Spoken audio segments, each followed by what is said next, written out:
Hello and welcome to my YouTube channel.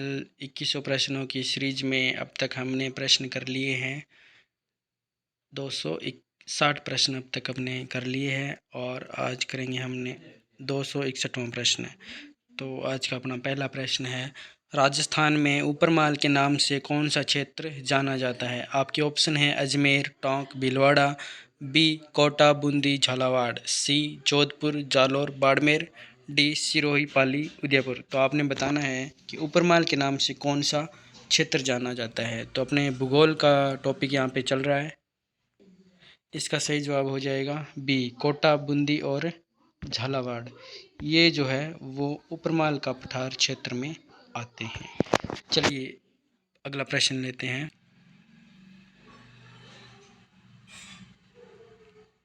अगला प्रश्न है, थार के मरुस्थल की स्थलाकृति किस प्रकार के बालुका स्तूपों से पटी पड़ी है। पवनानुवर्ती, बी अनुप्रस्थ, सी बरखान, डी पैराबोलिक। तो इसमें जो इसका सही जवाब हो जाएगा वो है डी पैराबोलिक। पैराबोलिक प्रकार के जो है वो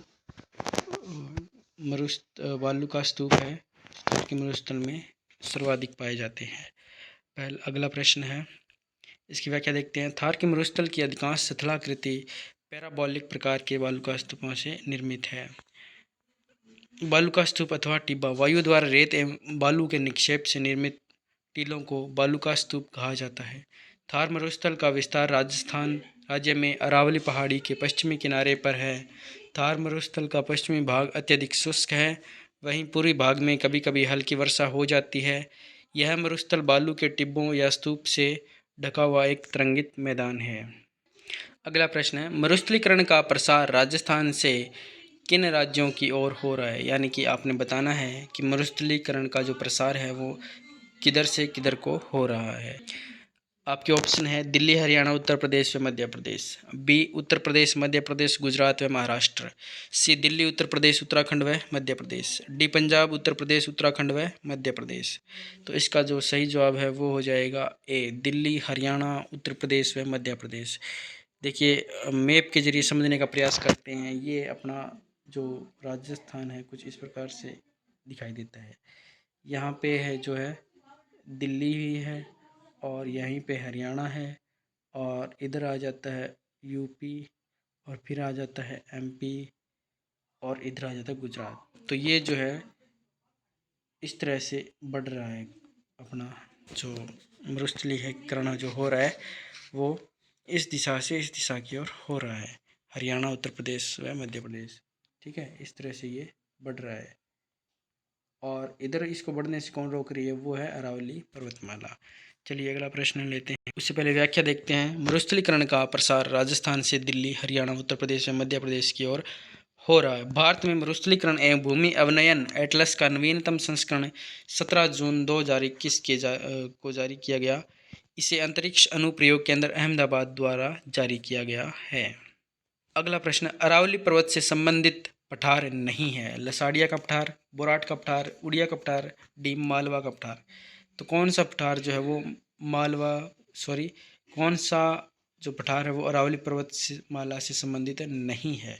तो इसका राइट आंसर हो जाएगा वो हो जाएगा डी मालवा का पठार जो है वो अरावली से संबंधित नहीं है।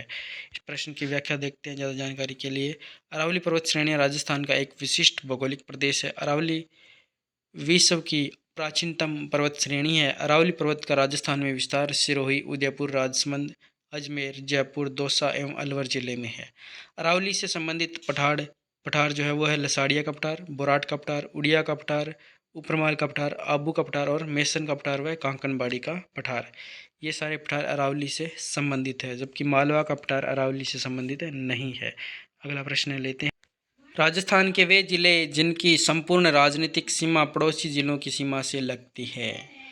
राजस्थान के वे जिले जिनकी संपूर्ण राजनीतिक सीमा पड़ोसी जिलों की सीमा से लगती है। राजसमंद, दौसा, बांसवाड़ा, टोंक, करौली, भीलवाड़ा, अजमेर, जयपुर। इसका राइट आंसर हो जाएगा ए राजसमंद और दौसा। राजसमंद और दौसा ऐसे जिले हैं जिनकी संपूर्ण राजनीतिक सीमा पड़ोसी जिलों की सीमा से लगती है। चलिए अगला प्रश्न लेते हैं, लेकिन उससे पहले व्याख्या देख लेते हैं। राजसमंद एवं दौसा की संपूर्ण राजनीतिक सीमा पड़ोसी जिलों की सीमा से लगती है।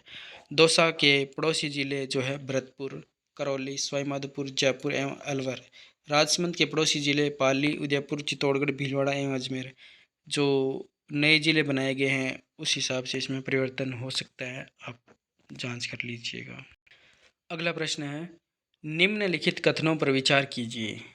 पहला कथन है, अरावली पर्वत श्रेणियाँ विश्व की प्राचीनतम है।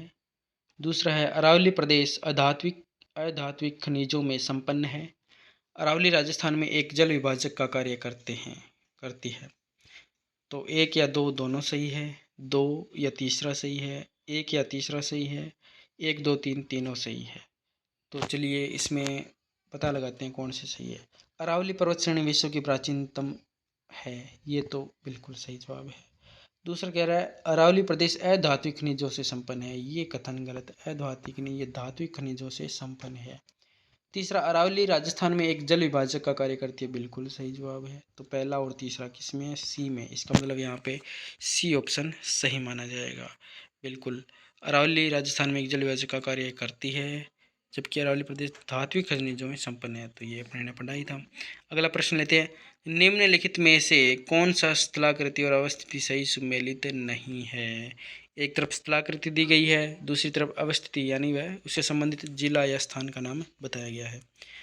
तो देखते हैं, एक तरफ है भाकर और पूर्वी सिरोही, गिरवा उदयपुर, बोराट कपटार, कुंभलगढ़ से गोगुंदा, रामगढ़ पहाड़ी राजसमंद।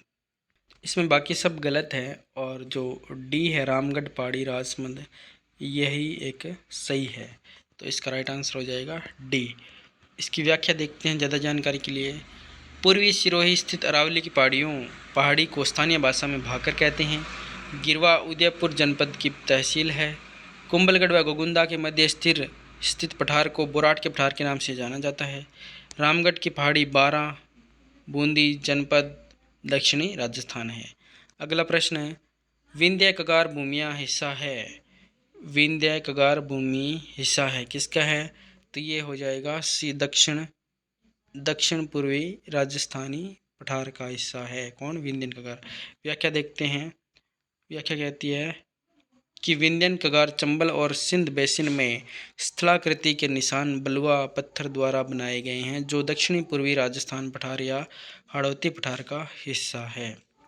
इसका सही जो आंसर हो जाएगा वो हो जाएगा सी। विंध्यन कगार भूमि किसका हिस्सा है? वो है दक्षिण पूर्वी राजस्थानी पठार का। अगला है 269, राजस्थान के भौतिक स्वरूपों के संबंध में निम्नलिखित में से कौन सा या कौन से कथन सत्य है? नीचे दिए गए कूट का प्रयोग कर सही उत्तर चुनिए। पहला कह रहा है, हाड़ौती पठार पश्चिमोत्तर में मुख्य सीमा भ्रंश द्वारा सीमांकित है। दूसरा, पश्चिमी रेतीले मैदान का 41.50% क्षेत्र बालू का स्तूप मुक्त है। संरचनात्मक दृष्टि से राजस्थान का भौतिक स्वरूप भारत के उत्तरी बृहत मैदान और प्रायद्वीपीय पठार का हिस्सा है। अरावली पर्वत वर्तमान में अवशिष्ट पर्वतों के रूप में उपलब्ध है। इसमें दूसरा और तीसरा और चौथा ये तीन कथन सही है। ये पहला कथन यहाँ पे गलत है। तो दूसरा, तीसरा, चौथा किस में है? तो वो है पहले में। तो इसका मतलब इस प्रश्न का बी ऑप्शन सही माना जाएगा। राजस्थान को 4 भौतिक विशेषताओं के आधार पर वर्गीकृत किया गया है। पश्चिमी रेतीले मैदान, अरावली रेंज और पहाड़ी क्षेत्र, पूर्वी मैदान, दक्षिण पूर्वी राजस्थान का पठार, हाड़ौती का पठार। हाड़ौती पठार में राज्य का 9.6% क्षेत्र शामिल है। इसके पूर्व में मालवा का पठार, पश्चिम में अरावली पर्वतमाला तथा दक्षिण पश्चिम में मारवाड़ का पठार है। मेन बाउंड्री थ्रस्ट अरावली व हाड़ौती को अलग करती है, अतः कथन एक गलत है। पश्चिमी रेतीले मैदान का 41.50% क्षेत्र रेत की टीलों से मुक्त क्षेत्र है। मैदान की दक्षिणी सीमा राज्य में ग्रेट इंडियन डेजर्ट के किनारे से शुरू होती है तथा पूर्व में मध्य हाईलैंड्स की पहाड़ियों के आधार पर बंगाल की खाड़ी तक जाती है। उत्तर पश्चिमी भारत की अरावली पर्वतमाला विश्व की सबसे पुरानी पर्वत श्रेणी है, जो अवशिष्ट पर्वतों के रूप में उपलब्ध है। वर्तमान में निम्न में से राजस्थान के कौन से जिले राष्ट्रीय राजधानी क्षेत्र में सम्मिलित है? तो आपने बताना है कि जो राष्ट्रीय राजधानी क्षेत्र है एनसीआर में, दिल्ली एनसीआर में कौन से जिले सम्मिलित है? अलवर एवं जयपुर, जयपुर एवं दौसा, भरतपुर एवं धौलपुर, अलवर में भरतपुर। तो इसमें डी अलवर एवं भरतपुर ऐसे ज़िले हैं जो दिल्ली एनसीआर में शामिल है। चलिए आज की जो ये अपनी सीरीज है यहीं पे समाप्त करते हैं।